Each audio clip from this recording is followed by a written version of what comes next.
Hello, this is Johannes Motzke, and welcome back to Blue Ink. At Blue Ink, we're passionate about really three things.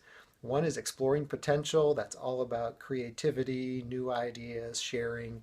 The second one is envisioning purpose, so you'll find a lot about vision and the importance of that in driving things forward. And the third one is about passionate execution or executing with passion. So exploring potential, envisioning purpose, and then executing with passion. So glad you're here, and we're talking today. It's everything about those two last pieces, which is envisioning purpose and then executing with passion. If you are here and jumping in with this video for the first time, I'm encouraging you actually to go back and look at the previous video on this subject because I introduced a framework that we're going to be applying today. So I'm not going to be spending a lot of time re-explaining it. I'll give you a quick foundation, then we'll jump in. The last video was a lot more what I would say sort of on the teaching side, so explaining framework, concepts, and all of that. This will be much more on the sort of telling the story. I want to tell a story that makes the concept come alive. The framework's a little dry on its own, but you have to understand it. The story, I hope, will help it come alive. Let's jump right into the story, and then we will look at the framework. So here's the story. There are three guys, and let's just say their names are Gary, Steve, and Ron.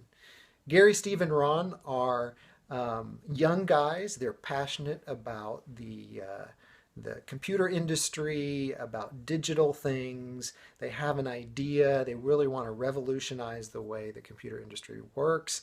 And they commit to each other that they want to start a new company. So they're going to engage in a startup. They jump in, they start working. It's just the three of them. The three of them just start working together, and they're moonlighting, they're bootstrapping. So that means that they're working at Starbucks on the weekend. They are or at night so that they have time and a little bit of money to tinker. They're in the back of their garage. They've gotten a little bit of money from family and from other places to try to do things. So it's a little scrappy, but they have this idea and they're passionate about it and they're doing it. Just the three of them working together.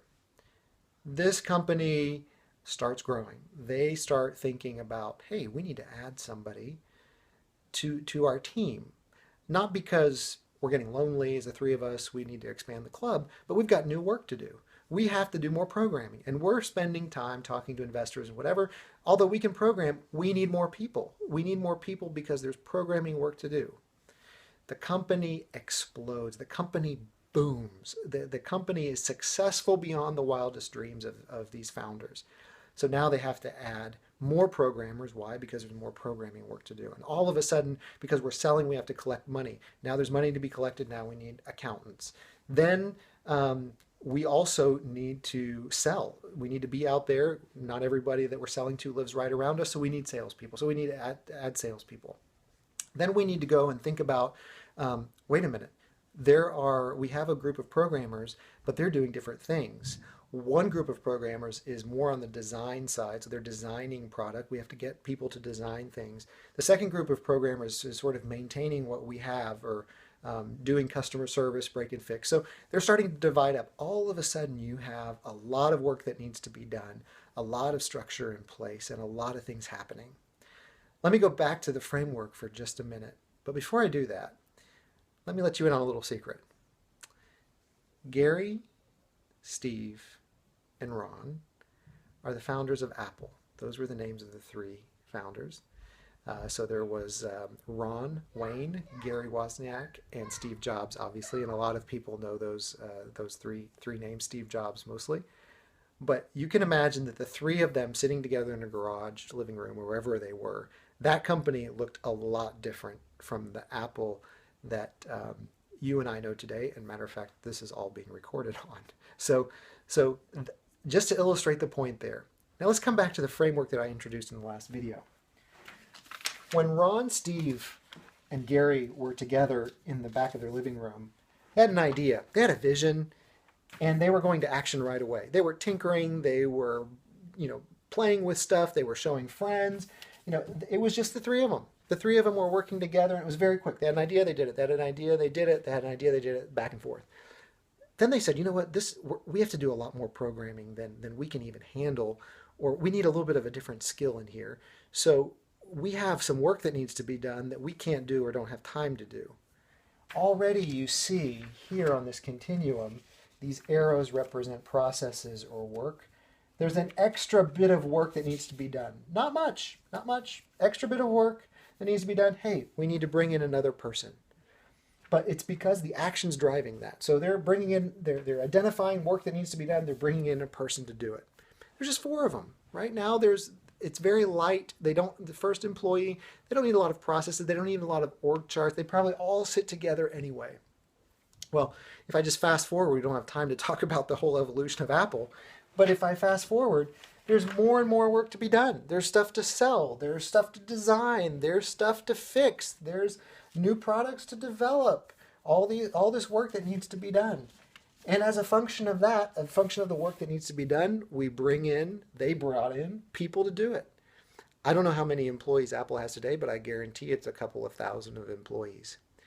But here's the idea. As the work increased and as their vision became clearer, they said, this is the work that needs to be done. These are the people that we need then to do it. That's the way you think about building the organization and growing a business. A couple of things I want to emphasize to you as takeaways from this, just very, very practically.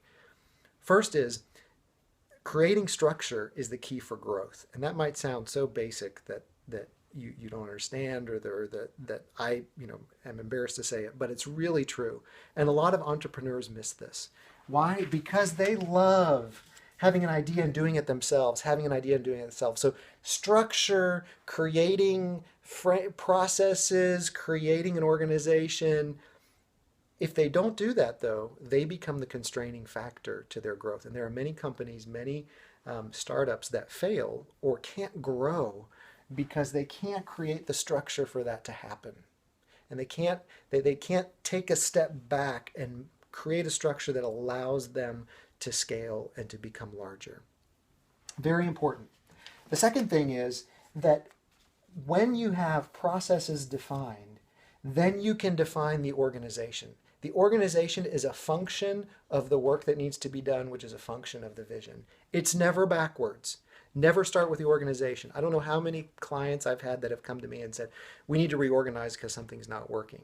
That's rarely where the problem is. The problem is typically, what's the vision? Let's clarify that. What are the processes? And then let's make the organization a function of that. The organization exists to execute the vision and execute the work that it takes. It has no other reason for existing. It comes last in terms of the way that we think through how we're going to build and how we're going to grow. Doesn't mean that people aren't important. It means that it is a function of the vision and where we're headed. The third thing that I want to highlight to you is, and it's related, when you can, and this supports the point of people are important. Think about how powerful it is to be able to tell a person, you know what, the reason that you're here and the reason you're doing this work, I can tie you back to the vision that we have and the action that it'll take, and this is how you fit into making the dream, the vision of our company a reality. That's powerful because now people are positioned in an organization that's entirely geared towards making the vision happen. Again, the 3 things I want to emphasize to you is in order to grow a company, you need structure, and that structure comes through thinking about strategy and goals and then processes and then organization. The second thing is the organization is a function of that. The organization is always a function of where we want to go, never the opposite. And the third is empowering people by giving them a place in the organization and explaining to them how they fit to the outcome, to the vision that we're executing. Thanks for listening. Hope that was interesting to you and look forward to your feedback.